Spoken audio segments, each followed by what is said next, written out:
Oke teman-teman, saya Adnan Raharja, senang sekali pagi ini memandu Anda di public interaktif bersama Rumah Sakit Hafia Tulungrejo Pare. Sudah hadir bersama saya di studio Radio Andika, narasumber dari Rumah Sakit Hafia Tulungrejo Pare, ada Mbak Lely Titisari AMD Cup, bidan dari Rumah Sakit Hafia Tulungrejo. Selamat pagi Mbak Lely. Iya, selamat pagi Mas. Nah, kemudian juga ada Mas Hendra Yohan, staf pemasaran Rumah Sakit Hafia Tulungrejo Pare juga. Apa kabar Mas Hendra? Alhamdulillah, baik sehat Mas Adnan. Ini pertemuan kita setelah Lebaran ya? Iya, betul sekali. Iya, baik. Tentu dengan banyak informasi program-program khusus Lebaran yang kita nantikan ya, Iya. nanti di akhir sesi. Masih ada promo yang bisa saya sampaikan nanti di sesi akhir ya Mas Adnan ya. Ada yang spesial tentunya. Baik. Hari ini teman-teman kita membahas tema tentang penyebab gangguan tidur pada masa kehamilan dan cara mengatasinya. Nah, saya sekarang ke Mbak Lely dulu. Berkaitan dengan tema kita ini, tentu mungkin bagi ibu-ibu yang hamil, terutama ibu muda yang belum pernah mengalami penghamilan pertama, Iya. mungkin merasa masih gugup, bingung Iya, dan seterusnya gitu iya, ya. Ini nggak bisa tidur. Apa sebenarnya yang melatar belakang atau menjadi penyebabnya? Iya, untuk ibu hamil itu memang ada beberapa penyebab di mana gangguan tidur sering terjadi pada masa kehamilan.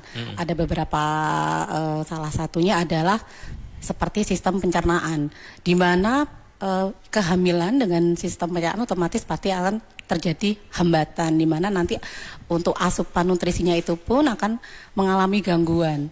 Apalagi kadang ada beberapa kasus di mana dengan ibu hamil pada trimester ketiga biasanya terjadi sembelit, karena itu memang pengaruh dari hambatannya nutrisi, baik itu serat ataupun cairan yang masuk kurang bisa maksimal, seperti itu.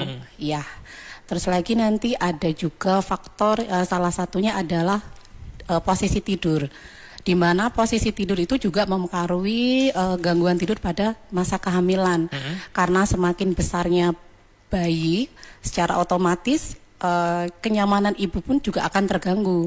Jadi untuk ibu hamil dengan trimester ketiga, memang kita sarankan untuk tidur dengan posisi miring ke kiri. Miring ke kiri. Iya, karena trimester ketiga ya? Iya. Karena untuk miring kiri itu yang jelas akan memperlancar ini aliran darah menuju plasenta. Jadi memang boleh sesekali waktu, mungkin jangan terlalu lama, bisa miring ke kanan juga. Tapi jangan terlalu lama, karena kalau miring ke kanan terlalu lama itu menyebabkan salah satunya adalah aliran darah ke plasenta itu tidak begitu baik atau kurang lancar, dan juga menekan dari organ hati. Itu secara anatominya seperti itu. Iya. Meskipun lagi rebahan disarankan ke kiri ya?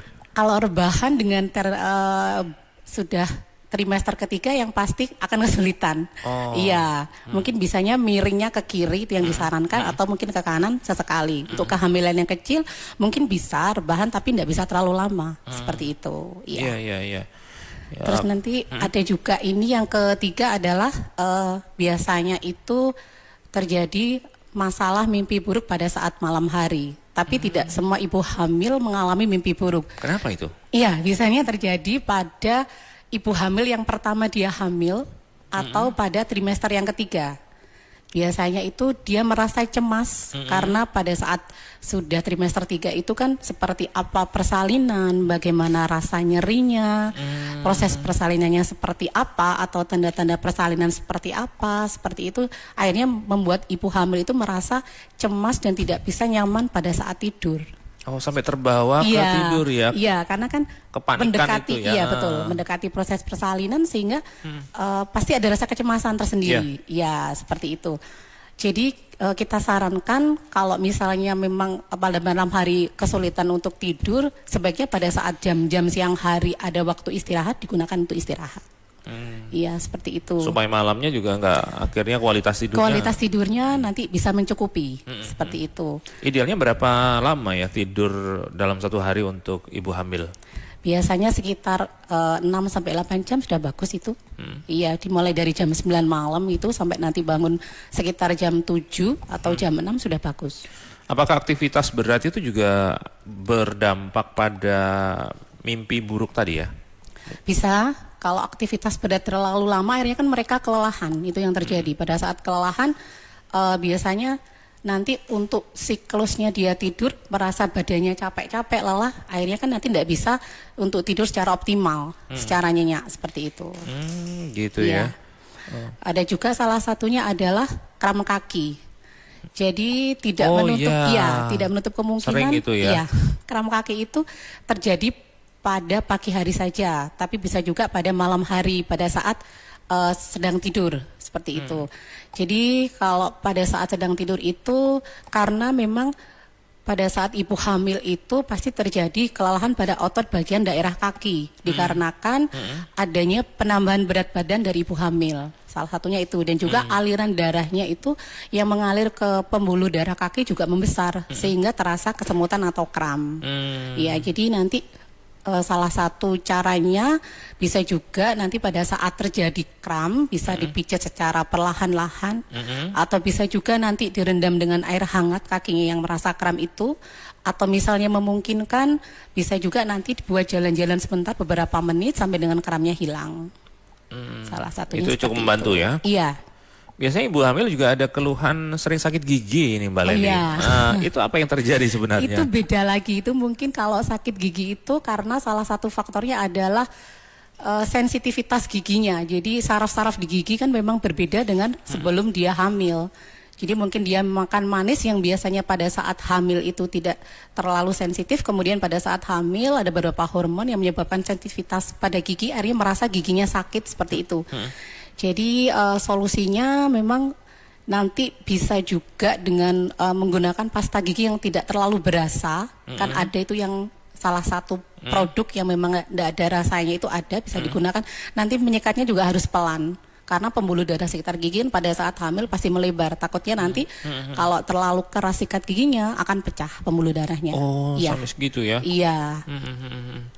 Ya, ini yang menjadi mungkin sebagian orang menjadi ilmu baru juga ya. Iya. Apalagi teman-teman atau ibu hamil yang baru edisi perdana begitu ya. Kehamilan pertama. Kehamilan pertama. Tentu biasanya banyak baca kemudian memperbanyak Iya, literasi. iya. Ada kecemasan tadi seperti Mbak Leli sampaikan. Ada hal-hal apa yang mungkin mitos atau kebiasaan yang salah yang mungkin sering dilakukan masyarakat kita. Tapi jangan dijawab dulu.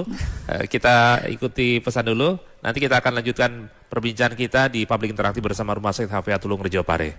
Kita masih di Public Interaktif bersama Rumah Sakit Hafia Tulung Rejo Pare, teman-teman. Masih membahas tema penyebab gangguan tidur pada masa kehamilan dan cara mengatasinya bersama narasumber Bidan Leli Titisari AMD Cup dari Rumah Sakit Hafia Tulung Rejo Pare. Mbak Leli, tadi adakah kebiasaan-kebiasaan yang salah sebenarnya ketika masa kehamilan itu yang akhirnya justru menyebabkan kepanikan, kecemasan atau bahkan mimpi buruk tadi, gangguan tidur? Sebenarnya bukan salah satu kesalahan ya. Jadi ada beberapa mungkin itu tradisi yang dari dulu-dulu itu memang kalau untuk ibu hamil itu memang ada yang disarankan disuruh minum yang manis-manis supaya nanti bayinya besar. Oh, gitu. Salah satunya memang memang benar bayinya akan besar.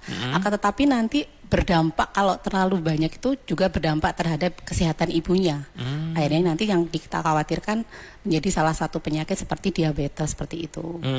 Jadi boleh makan manis tetapi tetap ada takarannya di mana jangan terlalu banyak untuk konsumsinya. Iya. Iya, kalau misal pun kebanyakan sebenarnya ibu hamil pada saat trimester ketiga terutama kan memang dengan bertambahnya bayi semakin besar otomatis untuk nafsu makannya semakin banyak dan juga biasanya kan cenderung dia merasa haus. Nah seperti itu. Iya. Dia banyak kan nanti minumnya itu nyari yang dingin-dingin dan manis ya. Betul sekali dengan yang manis seperti itu.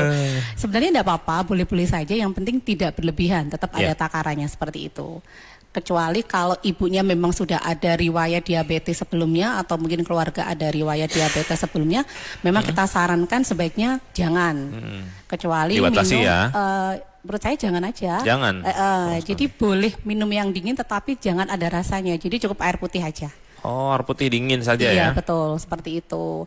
Saya juga dengar juga ada beberapa pasien ibu hamil itu yang mengatakan bahwa untuk ibu hamil mereka cenderung dilarang oleh keluarganya untuk melakukan aktivitas. Jadi untuk kehamilan baik kehamilan itu trimester pertama ataupun trimester ketiga disarankan untuk banyak tiduran. Seperti itu. Itu karena sebenarnya juga khawatirnya atau gimana ya? Iya, khawatir, mungkin rasa cemas ya. Biasanya itu pada kehamilan pertama. Seperti Iya, itu. iya, Iya, iya. dari keluarganya mungkin atau dari Cucu suaminya. pertama biasanya. Iya, seperti Dia itu. eman-eman itu. Iya. Sebenarnya enggak ada salahnya juga, tapi lebih baik kalau tetap melakukan aktivitas yang ringan. Jadi kalau untuk yang trimester pertama mungkin bisa hanya jalan-jalan tidak terlalu jauh 5 sampai mungkin 10 menit seperti itu. Jangan kelelahan kan sudah bisa merasakan, kalau kelelahan jangan, atau mungkin dibikin untuk senam-senam yang ringan. Sekarang sudah banyak ya senam-senam ibu hamil itu. Nah, seperti itu. Kalau untuk trimester ketiga yang lebih baik itu bisa melakukan senam. Sekarang senam di rumah juga ada, mau senam di suatu rumah sakit juga ada sekarang banyak. Komunitas-komunitas itu ada ya. Betul, iya. Nah, itu bisa dilakukan nanti untuk kedepannya pada saat proses persalinan pun, kalau nanti persalinan normal akan memperlancar pada saat proses persalinan. Jadi juga mengurangi rasa kram-kram seperti itu karena adanya aktivitas yang tidak terlalu berat pada saat ibu hamil tadi. Baik. Teman-teman silakan kalau ingin bergabung, bertanya kepada Mbak Leli Titisari AMD Cup, bidan dari Rumah Sakit Hafia Tulung Rejo Pare, membahas tentang penyebab gangguan tidur pada masa kehamilan dan cara mengatasinya. Kita ke gatekeeper, Anto. Bu Indah di Pare Kediri, usia kehamilan masuk 6 bulan. Susah tidur karena pinggang rasanya sakit. Cara mengatasinya bagaimana? Kemudian ada Bu Sinta di Kertosono Nganjuk, usia kandungan 4 bulan dan kehamilan kedua, tapi masih saja muntah-muntah. Untuk mengatasinya seperti apa? Baik. Langsung ditanggapi Mbak Leli, monggo. Iya, untuk yang tadi usia kehamilan 6 bulan yang merasa pinggangnya masih sakit, bisa menggunakan cara seperti ini, menggunakan bantal untuk sebagai penumpang. Jadi pada saat tidur, biar nanti merasa nyaman, bisa menggunakan bantal di punggungnya. Oh, diganjal gitu ya? Diganjal, betul sekali. Nanti cari bantal yang lembut, jangan terlalu keras itu ya. Iya, nanti biar bisa nyaman. Atau bisa juga dengan menggunakan bantalan itu di sela-selahnya kaki paha itu pada saat tidur. Jadi biar merasa nyaman seperti itu. Nanti posisinya tetap posisi miring ke kiri. Bisa juga melakukan dengan aktivitas yang ringan. Dengan posisi misalnya seperti senam yang tadi saya sampaikan. Bisa dilakukan seperti posisi duduk seperti itu. Terus nanti sedikit diregangkan, jadi berdirinya tegap, nanti bisa bergeser punggungnya, bergeser ke kanan mungkin 5 kali atau ke kiri 5 kali, jadi untuk meregangkan otot yang ada di belakang punggung, biar nanti bisa rileks sehingga tidak terlalu nyeri. Baik. Kemudian Bu Sinta di usia kandungan 4 bulan tadi. Iya, kalau usia 4 bulan kenapa masih muntah-muntah padahal sudah kehamilan kedua. Iya. Memang untuk kehamilan baik pertama atau kedua kadang mempunyai beda-beda. Jadi kadang yang pertama itu awalnya dulu tidak muntah, tiba-tiba yang kedua muntah, ada juga tetap yang anak pertama dan kedua tetap muntah-muntah tetap ada. Seperti itu nanti bisa ditangani misalnya dengan makan makanan yang ringan boleh atau makan sedikit-sedikit tetapi sering. Jangan langsung makan banyak. Karena kalau makan banyak yang pasti kan untuk sistem pencernaan pada saat kehamilan kan terhambat. Seperti itu. Karena adanya penekanan pada usus di lambung. Dengan besarnya bayi semakin bertambah. Jadi disarankan makan sedikit-sedikit tetapi sering. Jangan makan makanan yang terlalu berasa. Seperti misalnya terlalu pedas. Atau mungkin yang berkuah-kuah itu yang rasanya terlalu menyengat ya. Seperti mungkin gulai-gulai itu mungkin. Seperti itu juga bisa. Hindari dulu ya? Iya, hindari dulu untuk sementara sampai nanti mulanya berkurang. Terus Baik. usahakan mungkin setiap pagi minum air hangat tapi air putih. Jangan minum yang teh. Semakin minum teh nanti mualnya akan terasa. Oh, iya. Kalau misalnya betul. Kalau misalnya ibu hamilnya bisa masuk dengan susu, nanti nutrisinya bisa diimbangi dengan susu ibu hamil itu.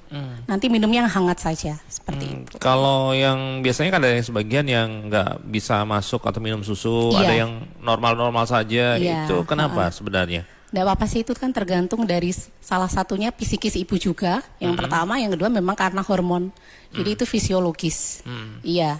Jadi tadi seperti yang saya sampaikan, bisa juga dengan makan sedikit-sedikit tetapi sering, hindari makan makanan berkuah, yang pedas-pedas juga dihindari, terutama makan buah yang asam itu kan takutnya nanti meningkatkan asam lambung.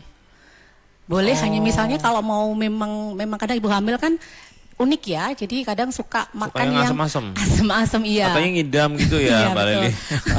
Itu bisa nanti misalnya makan nasi dulu sedikit atau mungkin makan roti-roti ringan itu kalau memang tidak bisa masuk nasi bisa jadi dimakani dulu sebelum makan buah.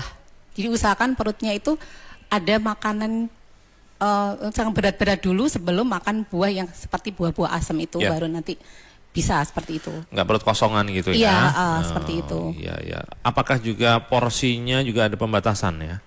Kalau porsinya selama ibunya masih mual muntah memang kita batasi. Karena takutnya nanti kalau makan banyak, nggak ada asupan yang masuk sama sekali, malah yang ada nanti dimuntahkan. Jadi lebih baik makannya sedikit-sedikit tetapi sering. Ya, ya. Ada yang istilahnya kehamilan antara satu anak dengan yang lain, itu anak pertama, kedua dan seterusnya beda-beda bawaannya, beda. Ada Iya. yang lemes, bed Iya. rest terus, Iya. ada yang istilahnya ya energik aja si ibu Iya, ini. iya. Sebenarnya apa sih yang membuat beda itu, Mbak Leli? Itu kalau kita lihat salah satunya adalah psikis, terutama psikis ibunya. Mungkin di kehamilan pertama dengan kehamilan kedua dengan mungkin bertambahnya usia ibunya. Dulunya mungkin masih usia 25, terus hamil yang kedua usia 30, yang pasti kan beda lagi sudahan untuk penerima bayi atau kehamilannya Iya. itu. Iya. Sebenarnya kalau ditangani dengan Lebih siap ya kalau anak Betul. kedua ya? Iya, jadi menurut saya sudah bisa menerima dengan kesiapan ibu hamil, sepertinya untuk keluhan-keluhan seperti mual akan berkurang. Baik. Teman-teman silakan kalau Anda ingin bergabung bertanya kepada narasumber kita Mbak Leli Titisari AMD Cup, bidan dari Rumah Sakit Hafia Tulungarejo Pare. Nah, mumpung suasana masih lebaran, mungkin juga makanan-makanan tertentu masih gaspol gitu. Ini kalau ibu hamil bagaimana kira-kira tipsnya supaya kondisi tetap sehat dan tidak ada gangguan tidur pada masa kehamilan? Kalau ada gangguan tersebut, bagaimana cara mengatasinya? Anda bisa bergabung 0811 345 4000, 0811 345 4000. Kita masih di Public Interaktif bersama Rumah Sakit Hafia Tulungarejo Pare, teman-teman. Kalau tadi disebutkan Mbak Ali, sebenarnya ada banyak treatment atau hal-hal yang bisa kita perbaiki ya untuk memperbaiki kualitas tidur ya. Kalau ini yang biasanya kadang-kadang ini ya, namanya ibu itu kalau hamil pengennya kan fokus ya terhadap kehamilannya. Iya. Tetapi kadang-kadang ada juga ibu yang harus berbagi waktu pikiran dengan pekerjaan-pekerjaan. Kemudian masih ngurus anak Iya. misalnya. Itu bagaimana tipsnya supaya menyeimbangkan itu semua, Mbak Leli? Iya, salah satu tipnya yaitu adalah menerima atau siap dengan kehamilannya. Jadi pada saat hamil dengan posisi sudah siap, otomatis nanti kita akan membawa nyaman atau enjoy posisi hamilnya itu. Jadi kita bisa menikmati. Secara psikologis memang berpengaruh ya? Iya, betul.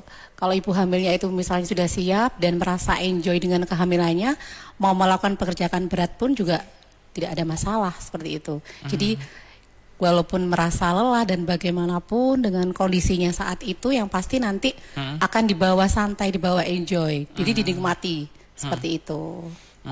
Apakah itu juga yang bisa juga menyebabkan bahwa kehamilan sampai usia berminggu-minggu kondisinya masih suka muntah, lemes, itu juga ada kaitan dengan psikologis juga kah? Betul, salah satunya memang ada kaitannya. Tapi memang juga karena faktor hormon juga, jadi bisa mempengaruhi tetap terjadinya mual sama muntah.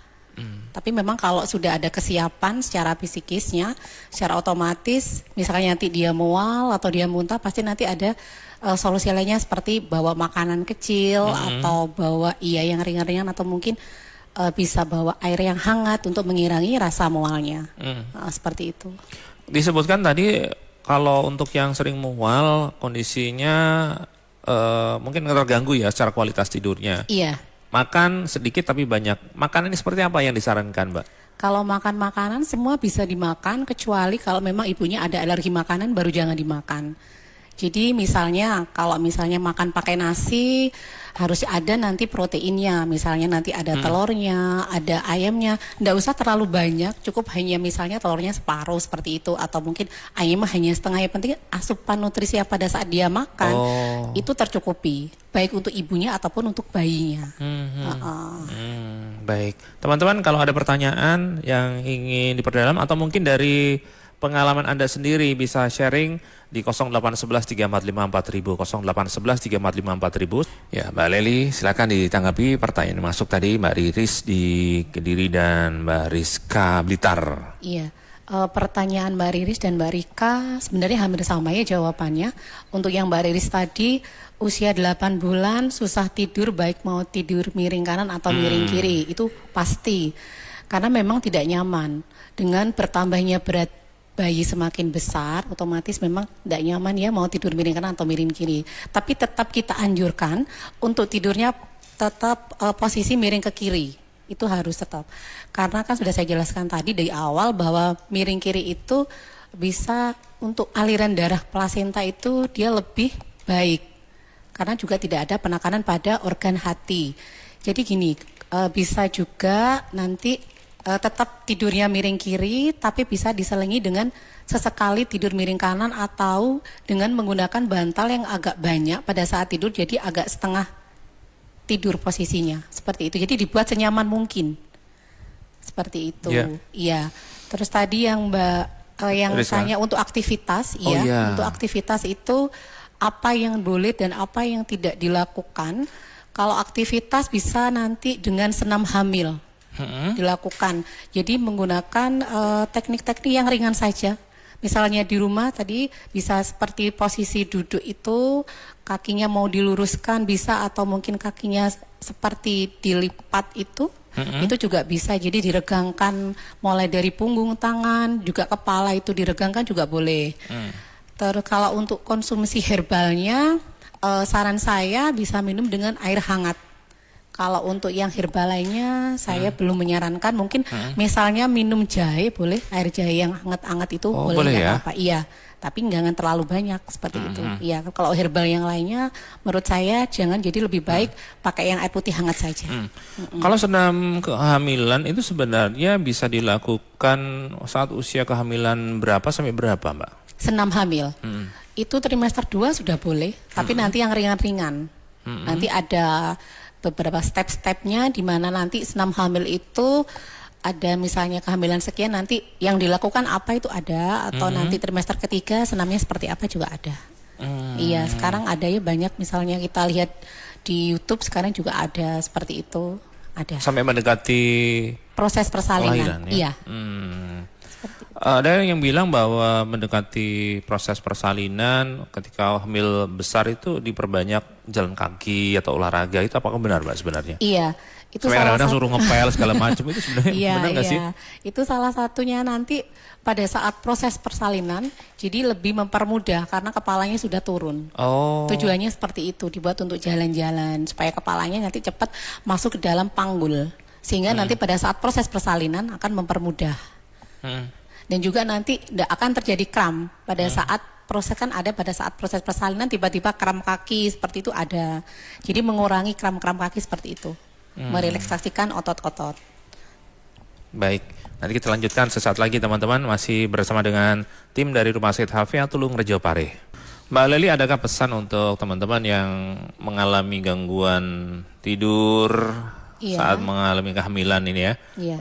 Bagaimana kemudian tips yang bisa disarankan untuk teman-teman? Iya, ada beberapa tips untuk tidurnya pada ibu hamil.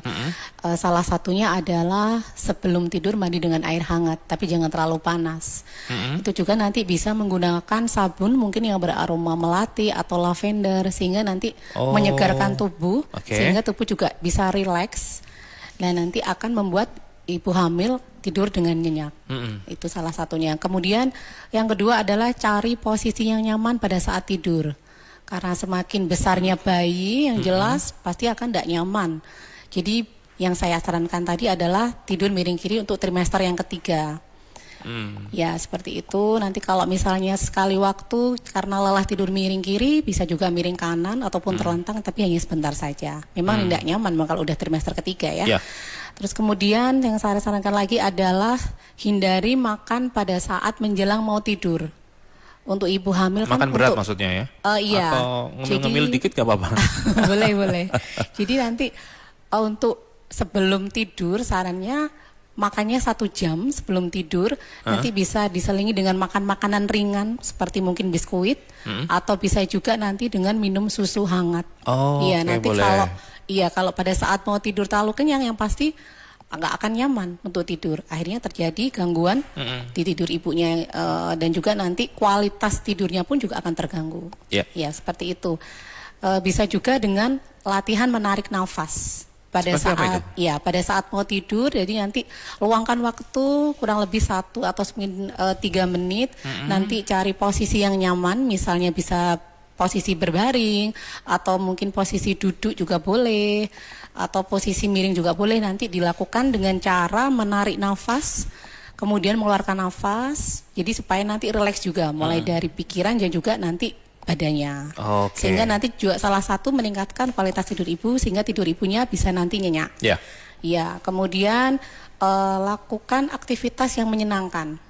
Seperti contohnya mendengarkan musik sesuai dengan keinginan ibu sebelum tidur, atau mungkin bisa juga dengan membaca, mungkin dengan cerita-cerita yang lucu seperti itu. Cerita ringan ya. Iya, yang ringan-ringan sehingga nanti akan cerita horor ya, jangan ya.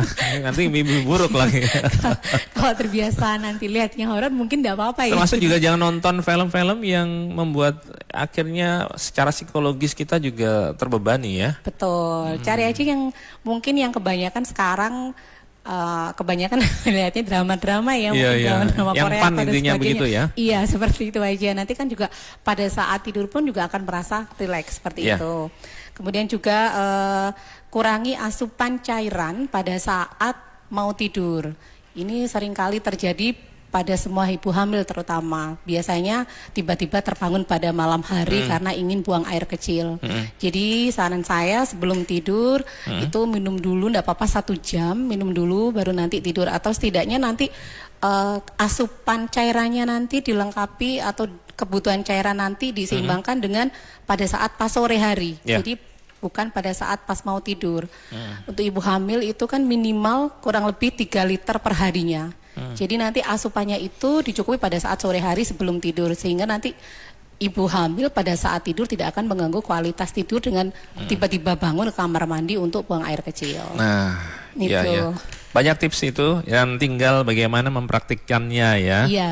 Kalau nanti pengen konsultasi dengan teman-teman tim ahli dari Rumah Sakit Hafia boleh ya? Boleh sekali, nanti bisa by telepon atau by WH dari Rumah Sakit HVA Tonglojo, nanti di ruang kebidanan kandungan juga bisa. Nah, ini sekarang gilirannya Mas Hendra ini menyampaikan informasi lebih lengkap tentang bagaimana kalau masyarakat ibu-ibu hamil ini yang ingin konsultasi tentang tadi senam hamil, kemudian ingin kualitas tidur yang optimal, atau mungkin gangguan-gangguan kehamilan yang ingin dikonsultasikan. Bagaimana caranya, Mas? Tentunya di Rumah Sakit Tulungrejo kita ada dokter spesialis obgyn. Kita ada 3 dokter, ada dengan dokter Hamidah Trihandayani SPOG, kemudian dokter Iksana Sintia Murti SPOG, dan juga dokter Tony Widianto SPOG.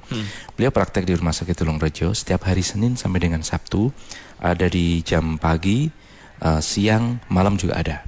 Jadi silahkan nanti bisa konsultasikan semua dengan keluhan kehamilan, silahkan. Dan juga bisa juga dengan menggunakan layanan BPJS Kesehatan tentunya. Ya, tentunya dengan prosedur BPJS, ada rujukan dari Vaskes tingkat 1, kemudian nanti dirujuk ke Vaskes tingkat 2 di Rumah Sakit Tulungrejo. Seperti itu, Mas Adnan. Kemudian seperti yang saya sampaikan di awal tadi, kita ada yang spesial nih, Mas Adnan, yaitu perihal paket Prima Ramadan. Jadi mungkin masih ada sisa waktu ini di Rumah Sakit Tulungrejo kaitannya dengan medical check up di Rumah Sakit Tulungrejo. Nanti bisa dimanfaatkan untuk paket Prima Ramadan ini berbatas waktu nih, tentunya dengan sampai dengan 31 Maret 2026. Mungkin masih ada waktu beberapa hari lagi ya, bisa dimanfaatkan. Medical check up paket Ramadan ini hanya Rp710.000 saja. Tentunya kemarin setelah Lebaran, asupan makanan mungkin relatif tidak terkontrol. Betul. Dan lain sebagainya seperti makanan nastar dan sebagainya itu Yang pun manis-manis gitu ya, yang manis-manis juga banyak. Silakan bisa dimanfaatkan layanan medical check up ini. Tentunya dengan medical check up ini kita tidak menunggu ketika sudah ada keluhan sakit. Ya. Harapannya ketika ada indikasi suatu yang tidak normal dari hasil medical check up ini, kita bisa atasi sejak dini. Apanya nih yang sudah lewat nih? Jadi jangan sampai nanti terlanjur ada keluhan sudah sakit baru periksa, seperti itu. Iya. Jadi dengan medical check up ini harapannya dengan pemeriksaan ini tidak ditemukan indikasi suatu penyakit. Jadi sehat aman. Tetapi ketika ditemukannya indikasi suatu penyakit yang sudah tidak normal, nanti kita bisa atasi sejak awal, seperti itu Mas Anand. Tentunya semua layanan dan promo di Rumah Sakit Tulungrejo selalu kita share di media sosial kami, ada di Instagram kami ihc.rs.tulungrejo. Silakan bisa akses di situ. Kita sudah cantumkan juga di bio-nya untuk layanan call center, Halo HVA, marketing, UGD, poli eksekutif. Kemudian silakan apabila ada yang ingin ditanyakan bisa kontak ke salah satu kontak, misalnya ingin ke IGD, ke layanan poli eksekutif. Dan apabila seputar layanan dan lain sebagainya bisa ditanyakan langsung di Instagram kami, bisa komentar langsung, bisa DM langsung dari tim admin kami, akan berusaha respon cepat situ Mas Anand. Baik. Mas Hendra, terima kasih informasinya juga. Terima kasih kembali. Mbak Leli, terima kasih ya. Sama-sama. Sampai jumpa di lain kesempatan. Teman-teman, ini tadi tim dari Rumah Sakit HVA Tulungrejo Pare, ada Mbak Leli Titisari AMD Cup, Bidan, dan juga Mas Hendra Yohan, staf pemasaran Rumah Sakit HVA Tulungrejo Pare. Membahas tema penyebab gangguan tidur pada masa kehamilan dan cara mengatasinya. Teman-teman yang ingin mendapatkan layanan kesehatan di Rumah Sakit HVA, langsung saja datang ke Rumah Sakit HVA Tulungrejo Pare di Jalan Ayani Tulungrejo Pare.